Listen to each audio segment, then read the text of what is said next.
আসসালামু আলাইকুম। আমি জিল্লুর রহমান কাশবন থেকে। দেশ এবং প্রবাস থেকে এই মুহূর্তে যারা দেখছেন সকলকে আন্তরিক শুভেচ্ছা ও অভিনন্দন। আশা করি সবাই ভালো আছেন এবং সুস্থ আছেন। আমি আন্তরিকভাবে দুঃখিত, এতদিন অনেকে আমাকে কোশ্চেন করেছেন, অনেকে আমাকে SMS দিয়েছেন যে ভাইয়া কেন আপনি লাইভে আসেন না, কেন আপনি ভিডিও নতুন করে দিচ্ছেন না। আসলে কয়েকদিন ঈদের জন্য ব্যস্ত ছিলাম, এজন্য একটু পরীক্ষা ছিল, এজন্য ওইভাবে আসতে পারি নাই। তো যাই হোক না কেন, আপনাকে সকলকেই জানাচ্ছি ঈদ মোবারক, এবং যারা আমাদের ভিডিওগুলো দেখেন নিয়মিত তাদেরকে অসংখ্য ধন্যবাদ। তো যাই হোক না কেন, আজকে অথবা এই ভিডিওটা ইতিমধ্যে আপনারা থাম্বনেল দেখে বুঝে গিয়েছেন যে কোন টপিক নিয়ে মূলত আলোচনা হচ্ছে। আবার অনেকে বলেন যে কেন ফোন ধরতে পারতেছি না, সেটা হচ্ছে অবশ্যই আপনি অফিস টাইমের মধ্যে আপনারা ফোন দেওয়ার চেষ্টা করবেন, অথবা আপনারা 24 ঘন্টা আমাদেরকে আপনি হোয়াটসঅ্যাপে SMS দিতে পারেন। আমরা সবসময় অ্যাক্টিভ রয়েছি।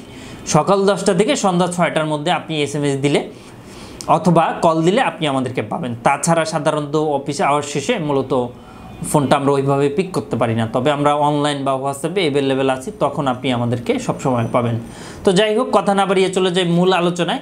আজকে বিষয়টা বলবো হচ্ছে কানাডা ভিসা নিয়ে। অনেকে আমাদেরকে জানতে চেয়েছেন যে কানাডা, অথবা কানাডার ভিসাটা করানোর জন্য কি কি লাগবে, এখন হচ্ছে কিনা, রেশিওটা কেমন, কি আসার বিষয়। তো সেটা নিয়ে মূলত আজকের আলোচনা। আপনি কি দেশ এবং দেশের বাইরে প্রোডাক্টস পাঠাতে চাচ্ছেন? আত্মীয় স্বজন বন্ধু বান্ধব বিদেশে রয়েছেন, তাদের কাছে আপনি উপহার, গিফট অথবা কলেজ ইউনিভার্সিটির জন্য ডকুমেন্ট পাঠাতে চান, কোনো বাহান্ন কোনো কুরিয়ার সার্ভিস খুঁজে পাচ্ছেন না, অবশ্যই আমাদের সাথে যোগাযোগ করুন। আমরা 3 থেকে 5 দিনের মধ্যে আপনার প্রোডাক্টটা পাঠিয়ে দিব। তো যাই হোক, কথা না বাড়িয়ে চলুন জেনে নিই যে আসলে কি কন্ডিশন।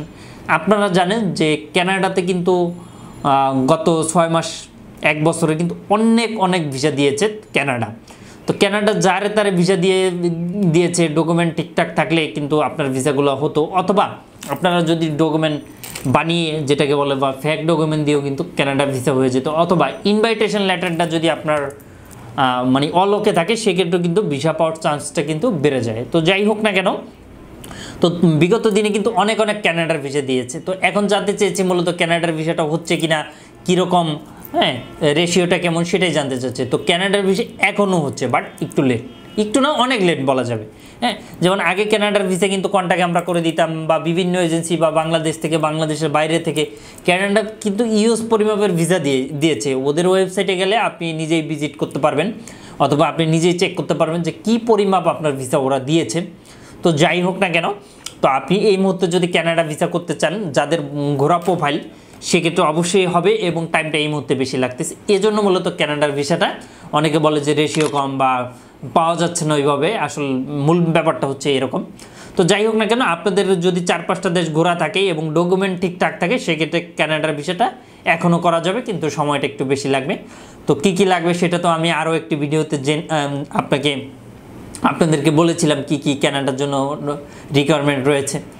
এবং এখন এই মুহূর্তে আপনার ব্যাঙ্ক স্টেটমেন্টটা যদি ভালো থাকে, তবেই আপনি কানাডা ভিসার জন্য জমা দিতে পারেন। সেক্ষেত্রে টাইমটা অবশ্যই হাতে বেশি নিয়ে দিতে হবে, এই হচ্ছে বিষয়। এবং আপনার যদি সঠিক একটি ইনভাইটেশন লেটার আপনি আনতে পারেন, সেক্ষেত্রে আপনার ভিসাটা 100 হবে, এটা বলা যায়। তো যাই হোক না কেন, আপনি ইনভাইটেশনটা হচ্ছে মেন এখানে, মেন বলতে কি আপনার সব কিছুই মেন। যদি আমাকে জিজ্ঞেস করেন যে মোবাইলের মেন কোনটা, ক্যামেরা না বাটন না টাচ, সব না ব্যাটারি, সবগুলোই কিন্তু মেন। তো এরকম বিষয়টা, ইনভাইটেশনও একটা বিষয় থাকে। এরপর আপনি এম্বাসি বা ভিসা অফিসার যেটাই বলেন না কেন, শুধুমাত্র তারা জানতে চায় আপনার প্রোফাইল দেখে, ওদের যদি মনে হয় যে না আপনি কানাডা গিয়ে চলে আসবেন, তবেই আপনার ভিসাটা 100 আপনার হবে। তো এই হচ্ছে বিষয়। তো যাই হোক, আজ কথা বাড়াবো না, আবারও দেখা হবে, আবারও কথা হবে ইনশাআল্লাহ। এবং যারা আমাদের সার্ভিস নিতে চান, যারা আমাদের সাথে কথা বলতে চান, অ্যাট দ্য সেম টাইম আমাদেরকে ইমেল করতে পারেন, অথবা যদি আপনাদের কোনো ছোটোখাটো কোনো কোশ্চেন থাকে, ভিডিওর নিচে কমেন্ট করে জানিয়ে দেন। এছাড়াও যারা একান্তই ব্যক্তিগত আমাদের সাথে পরামর্শ বা ব্যক্তিগত সার্ভিস নিতে চান, অ্যাপয়েন্টমেন্ট বুক করে আমাদের সাথে সরাসরি আপনি যোগাযোগ করতে পারেন হোয়াটসঅ্যাপ নাম্বারে। তো আজ এই পর্যন্তই, আবারও দেখা হবে, আবারও কথা হবে ইনশাআল্লাহ। সেই পর্যন্ত ভালো থাকবেন সবাই। আসসালামু আলাইকুম।